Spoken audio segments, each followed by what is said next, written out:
Good morning students. Modern wisdom senior secondary school Bhinmal की online classes में आपका स्वागत है। मैं हूं Manoj Ojha, Hindi Sanskrit teacher and Hindi teacher, और हम पढ़ रहे हैं कक्षा 8 का पहला पाठ ध्वनि। ध्वनि का तात्पर्य क्या है? वैसे ये इस लेसन का ये जो पाठ है इसका पहला पार्ट मैं पढ़ा चुका हूँ। अगर आपने उस वीडियो को नहीं देखा हो तो पहले उस वीडियो को देखिएगा, लेकिन फिर भी एक बार थोड़ा सा हल्का सा रिवीजन कर लें और उसके बाद में हम कविता में आगे बढ़ेंगे। ध्वनि, ध्वनि का मतलब होता है आवाज़। अब देखिए, यहाँ कवि जो हैं अपनी ध्वनि के माध्यम से, अर्थात अपनी कविता के माध्यम से हम लोगों की जो सोई हुई जो आत्मा है उसको जगाने का प्रयास कर रहे हैं। हमारी जो आत्मा जो है उसको जगाने का प्रयास कर रहे हैं। हमारे अंदर जो आलस जो है उसको मिटाने का प्रयास कर रहे हैं। हमारी जो मन की जो आवाज़ है, क्योंकि देखो मैंने उस दिन आपको बताया था पहले वाले वीडियो में कि हमारी आत्माएं दो प्रकार की ध्वनियाँ निकलती है हमारी आत्मा से। दो प्रकार की। कौन कौन सी? एक तो कहेंगे नहीं तो कर सकता है, और दूसरा नहीं तो नहीं कर सकता। तो और हम भी हमारे ऊपर जो है नहीं कर सकता वाली जो भावना होती है उस पर उसको ज़्यादा हावी होने देते हैं। सच में ऐसा नहीं होता। एक इंसान हर कार्य कर सकता है। क्या कभी आपने सोचा था कि व्यक्ति भी कभी आसमान में पक्षियों की तरह उड़ेगा? नहीं सोचा था। लेकिन ये हवाई जहाज़, हेलीकॉप्टर के माध्यम से हम जो आसमान की सैर करते हैं उसको बनाने वाला कौन? कोई इंसान ही तो है, हम में से ही तो हैं। हो सकता है कल आप भी ऐसा कोई नया आविष्कार कर लो, हो सकता है ऐसा। तो ध्वनि बहुत ही सुंदर लेसन है और इसके दो अंतर हमने पढ़ लिए थे। अभी न होगा मेरा अंत, अभी अभी ही तो आया है मेरे वन में मृदुल वसंत। अभी न होगा मेरा अंत, अभी मेरा अंत नहीं होगा। देखो उस दिन हमने पढ़ा था कि कवि जो है, बहुत सारे कवि, जो सूर्यकांत त्रिपाठी जी जो है, निराला जी, उनकी आलोचना करने लगे। आलोचना में क्या कहने लगे कि जो सूर्यकांत त्रिपाठी है उनकी कविताओं में जोश नहीं है, जोश नहीं रहा। क्योंकि अक्सर ऐसा होता है, कोई भी नया कार्य हम शुरू करते हैं ना तो स्टार्टिंग में खूब ज़्यादा जोश भरा हुआ रहता है, लेकिन फिर धीरे धीरे धीरे धीरे जोश ठंडा होता जाता है। तो कवियों ने कहा कि देखो अक्सर सभी कवियों के साथ ऐसा ही होता है, तो निराला जी के साथ भी ऐसा ही हो रहा है। तो उसी के जवाब में सूर्यकांत त्रिपाठी जो है, निराला जी, वो अपनी कविता के माध्यम से क्या कहते हैं? अभी न होगा मेरा अंत, मेरा अंत अभी होने वाला नहीं है, अभी अभी ही तो आया है, अभी अभी तो आया है मेरे वन में मृदुल वसंत। मेरे जीवन में वसंत ऋतु अभी तो आई है। और वसंत ऋतु अर्थात ऋतुएं कितनी होती है ये हम पिछले वीडियो में भी देख चुके हैं। ऋतुएं होती है 6, और उसमें सबसे पहली ऋतु जो होती है वो कौन सी होती है? वसंत। अब सोचिए, अभी तो पहली ऋतु में चल रहा हूँ मैं। निराला जी कह रहे हैं कि अभी तो मेरे जीवन में जीवन की पहली ऋतु चल रही है, अभी तो 5 और बाकी हैं, आगे आगे देखो होता क्या है। तो त्रिपाठी जी कहते हैं कि अभी अभी ही तो आया है मेरे वन में मृदुल वसंत। मेरे जीवन रूपी जो वन है उसके अंदर मृदुल वसंत, कोमल वसंत आया है। और वसंत भी अभी वसंत की स्टार्टिंग कंडीशंस है, प्रारंभिक अवस्था है। अभी न होगा मेरा अंत, अभी मेरा अंत नहीं होगा। फिर आगे क्या बताते हैं? हरे हरे ये पात डालिया कलिया कोमल गात, मैं ही अपना स्वप्न मृदुल कर फेरूंगा निद्रित कलियों पर जगा एक प्रत्यूष मनोहर। हरी हरी पत्तियाँ, डालियाँ, कलियाँ अभी अभी तो खिली है ये, और स्वप्न मृदुल कर, मैं अपने सपनों को मृदुल करके, अपने सपनों को कोमल बना करके ये जो कलियाँ जो हैं उसमें फिर से प्रातः काल ले आऊँगा, बड़े ही मनोहर तरीके से फिर से उसमें एक नई चेतना को जागृत कर दूँगा। अब देखिए, वैसे भी मैं आपको एक चीज़ और बता दूँ, हालांकि यहाँ तक हम पढ़ चुके हैं, अब आगे की ये जो कविताएं पढ़ दी हैं, लेकिन इससे पहले मैं आपको एक विशेष चीज़ की तरफ आपका ध्यान लेके जाऊँगा। आपको पता होगा कि सन 1947 से 15 अगस्त 1947 से पहले हम अंग्रेज़ों के अधीन थे, और अंग्रेज़ों से स्वतंत्र होने के लिए हमारे देश में बहुत सारे वीरों ने क्या किया? प्रयत्न किया, खूब प्रयत्न किया। ठीक है। अब उस प्रयत्न को करने के लिए हमें प्रेरणा कहाँ से मिली? हमारे अंदर जो जोश था वो जोश किसने भरा? तो जोश मित्रों हमारे जीवन में जो भरा है वो भरा है हमारे कवियों ने। किसने भरा है? कवियों ने। क्योंकि कवियों के माध्यम से ही कवि जो हैं उनकी कविताओं में इतना जोश होता है कि वो एक बार तो कोई अगर पत्थर जो है, पत्थर की आंखों से भी आंसू निकाल दे, ऐसी कविताओं में जोश होता है। और उन्हीं कविताओं में से एक कविता ये भी है, पत्थर से भी आंसू, सच में ऐसा होता है। तो ये सब कर देता है। हालांकि मुझे फ़िल्म का नाम याद नहीं है, भारत भूषण था उसमें, और एक फ़िल्म है, पुरानी फ़िल्म है, आप तो शायद भारत भूषण को भी नहीं जानते होंगे। तो उनकी कविता के अंदर एक गीत था, और उस गीत में एक पत्थर की मूर्ति थी, भगवान की मूर्ति के सामने वो गीत गा रहा है। और होता क्या है पता है कि गीत जब पूरा होने आता है तब उस पत्थर की जो मूर्ति होती है उसकी आंखों से आंसू निकलने लगते हैं, उसकी आंखों से आंसू निकलने लगते हैं। बस यही तो कविता का जोश होता है।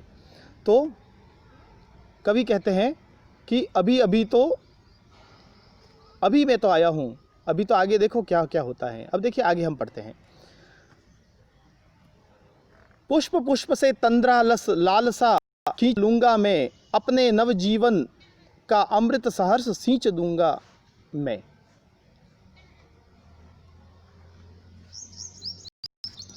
अब देखिए कवि क्या कहते हैं कि पुष्प पुष्प से तंद्रा का मतलब होता है नींद, निद्रा। तंद्रा शब्द का अर्थ क्या होता है? निद्रा, नींद। और दूसरा इसमें शब्द है आलस यानी आलस्य। तो मैं क्या करूंगा, पुष्प पुष्प से, हर पुष्प से मैं उसकी निद्रा और आलस जो है, आलस की जो इच्छा है, उसके अंदर नींद और आलस की जो इच्छा जो है, लालसा का मतलब होता है इच्छा, ऐसी जो इच्छा है उसको मैं खींच लूँगा मतलब उसके जीवन से एक पुष्प जो होता है, उस पुष्प से मैं ये सारी चीज़ें निकाल लूँगा। क्योंकि जब उसमें आलस और निद्रा ही नहीं रहेगी तो उसमें एक नया जोश होगा। क्या होगा? जोश होगा। जैसा कि आप सब पता है कि ये जो वसंत ऋतु है उसका हमारे जीवन में महत्व क्यों है? वसंत ऋतु में क्या होता है, वृक्ष जो होते हैं, वृक्ष पर कलियां खिलती हैं, वृक्ष पर कलियां खिलती है। ये इस प्रकार से कली होती है। कली किसको कहते हैं? बंद पुष्प, उसको कहते हैं हम कली। अब ये जो कली खिली है, इस कली के अंदर अब तक क्या है? आलस भरा हुआ है। अब तक क्या है? आलस भरा हुआ है। उसी आलस के कारण, यहाँ वैसे आलस होता नहीं है, ये कवि हमें समझा रहे हैं एक पुष्प के माध्यम से कि हमारे अंदर जो आलस होता है, उस आलस को मिटाने का कार्य कवि कहते हैं कि मैं अपनी कविता के माध्यम से करूँगा। आपके अंदर, आप अर्थात आप विद्यार्थियों के अंदर, आप युवा पीढ़ी के अंदर जो आपके अंदर निद्रा और आलस, ये दो चीज़ें भरी हुई है, उसको मैं बाहर निकाल दूंगा। और जब ये कली जो है, इससे आलस, आप अभी कली समान ही हो अर्थात प्रारंभिक अवस्था में, और आपसे मैं क्या निकाल दूंगा? निद्रा और आलस, तंद्रा आलस निकाल दूंगा, उसकी इच्छा ही मिटा दूंगा। और जब ऐसा होगा तो यही कली जो है वो एक दिन क्या बन जाएगी? पुष्प बजाती है। बस इस प्रकार से सुंदर पुष्प। अब देखो, कली की अपेक्षा पुष्प बहुत सुंदर लगता है, तो कवि यही कहते हैं कि मैं आपको एक दिन पुष्प बना दूंगा, अपने नवजीवन का अमृत सहर्ष सींच दूंगा मैं। अपने नवजीवन का, आपके जीवन में एक नया उत्साह जो है, उसका अमृत जो है, वो हंसी खुशी आपके जीवन में सींच दूंगा। सींचना मतलब क्या होता है पता है? जैसे अभी बारिश की ऋतु है, और इसमें क्या होता है, हम वृक्ष जो है उनको सींचते हैं, पानी पिलाना। तो कवि यही कहते हैं कि मैं आपके जीवन में अमृत भर दूंगा, आपके जीवन में एक नया उत्साह सींच दूंगा मैं, आपके जीवन में एक नई लालसा भर दूंगा। उसके बाद आपके जीवन में कभी भी आलस और निद्रा जो है उसकी इच्छा भी नहीं होगी। ठीक है? व्यक्ति जो को हमेशा पीछे रहने का कारण यही होता है, ये दो चीज़ें, तंद्रा और आलस, निद्रा और आलस, ये दो चीज़ें हैं, बड़ी ही खतरनाक है। और मैं तो स्टूडेंट्स आपसे यही कहूँगा कि आप भी जीवन में इन दोनों चीज़ों को अपने जीवन से निकाल दीजिए।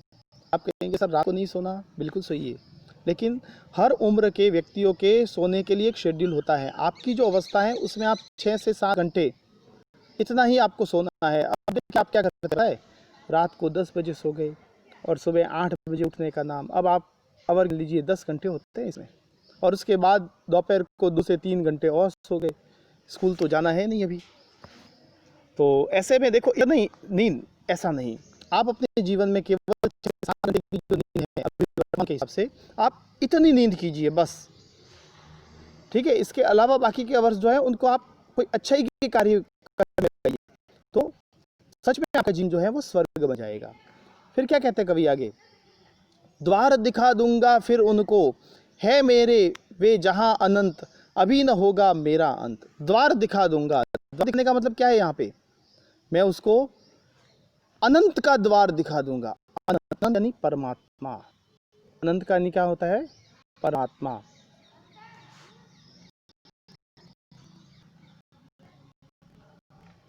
अनंत का होता है परमात्मा।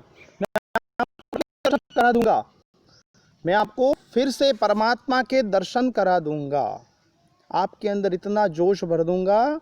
और सच में देखो, जोश के कारण ही भगवान भी आते हैं।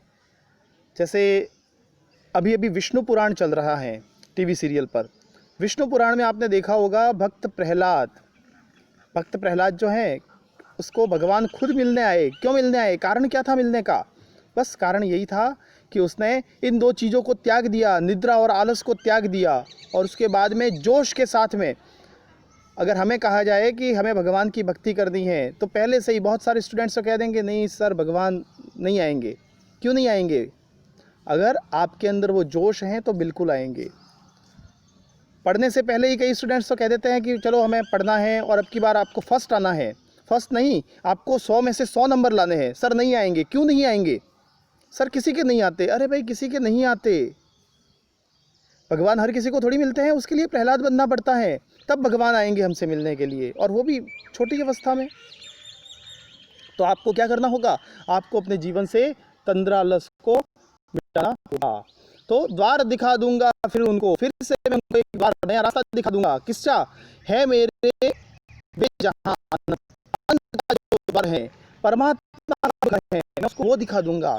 परमात्मा सबसे बड़ी शक्ति ईश्वर, उस तक पहुंचा दूंगा जीते जी। ठीक है, अभी न होगा मेरा अंत, मेरा अभी अंत होने वाला नहीं है। तो मित्रों, ये कविता आपको बहुत ही सुंदर लगी होगी और आपको समझ में भी आई होगी।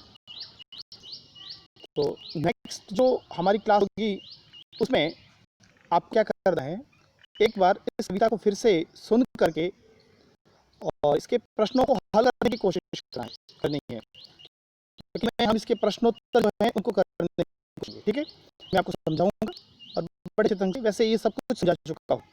तो अगला वीडियो कि अब ये वीडियो लंबा हो जाएगा, फिर थोड़ी बोरियत से महसूस होगी, इससे अच्छा है कि हम नए अगले वीडियो में ही हम इसकी बात करें। तो मिलते हैं एक नए वीडियो में एक नए जोश के साथ, तब तक के लिए धन्यवाद।